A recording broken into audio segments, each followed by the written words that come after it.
করতে চায়। আজকে চীন রাশিয়ার যুদ্ধ দেখছেন আপনারা, মায়ানমারে চীনে ঘাঁটি করতে চায়। সে পাল্টা হিসাবে আমেরিকা বাংলাদেশকে নিয়ে তারা আজকে মানবিক পর্যটন নামে সেখানে বাংলাদেশকে যুদ্ধের পায়তারা চালাচ্ছে। আমরা ত্রিপুরা চুক্তি হানা চুক্তির প্রেক্ষিতে যখন চুক্তি হয়েছিল সেই সময় আমরা প্রতিবাদ করেছিলাম। সেই ত্রিপুরা চুক্তি হানা চুক্তিতে বলেছিল যে কোনো সময় বাংলাদেশে তারা মানবিক আমেরিকান সৈন্যরা বাংলাদেশে আসতে পারবে এবং আমেরিকান সৈন্যরা যদি বাংলাদেশে আসে কোন অপরাধ করে সেই সময় তারা বলেছিল কোন বিচার বাংলাদেশে হবে না। আমরা সেই সময় বলেছিলাম এটা দেশবিরোধী চুক্তি। আজও আমরা দেখি অন্তর্বর্তীকালীন সরকারের প্রচেষ্টা আসার পর আজকে আমাদের দেশের যে ট্রেন মার্কিং সেই ট্রেন মার্কিংয়ে সাধারণ জনগণ যাওয়া বন্ধ হয়ে গেছে। আজকে ট্রেন মার্কিংয়ে কি করছে কেউ জানে না। আজকে বাংলাদেশে আজকে নির্বাচন হবে কিনা সেই নির্বাচন খেলা নিয়ে একজন আরেকজনকে চাপছেন, অথচ জনগণ না খেয়ে আছে সেদিকে কেউ কথা বলছে না।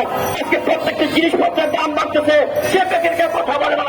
আজকে জাতীয় রাজনীতি করেন তার অবস্থান থেকে ক্ষুদ্র অবস্থান থেকে আজকে তৃণমূল ঐতিহাসিক গঠবন্ধে সমাবেশ করছে।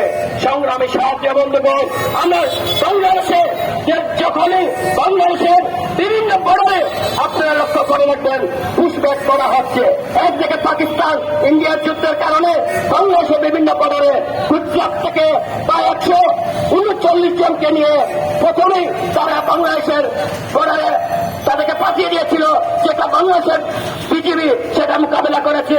আমরা গতকালকেও দেখলাম সিলেটের বড়িয়াখাল সীমান্ত দিয়ে প্রায় 60 জনের মতো পুশব্যাক করেছে। এভাবে দেশের বিভিন্ন বর্ডারে প্রতিনিয়ত পুশব্যাক করা হচ্ছে। সেই পুশব্যাক কেন করা হচ্ছে, কি সাথে করা হচ্ছে, এর প্রেক্ষিতে আজ পর্যন্ত পররাষ্ট্র মন্ত্রণালয় থেকে কোনো বক্তব্য দেওয়া হয়নি এবং কোন নিন্দা জানানো হয়নি। আজকে বাংলাদেশে প্রতিনিয়ত ষড়যন্ত্র চক্রান্ত চলছে। আরাকান নামে আজকে বাংলাদেশে রোহিঙ্গারা অবস্থান করছে। রোহিঙ্গাদেরকে জনগণের সাথে মিশে তারা আরেকটি ষড়যন্ত্র চক্রান্ত চলছে। সেখানে বাংলাদেশের তারা আরাকান নামে 30,000